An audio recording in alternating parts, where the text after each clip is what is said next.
Hello guys! Ngayon ang nanay ko naglalagay ng mouse trap. Kasi ang mga daga ay ningangat-ngat ang wire ng mga aircon at ilaw. Sa car. Tas yan, bread pan pa. Yan, ilagay na ni nanay. Ilalagay niya yan sa car. Tas yung daga pupunta tas kakainin. Yan, na-trap na tayo.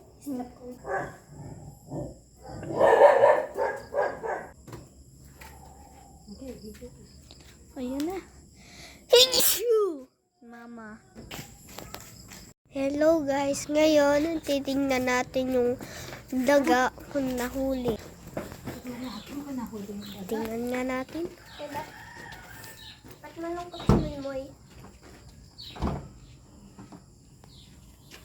Lo. Holy cow.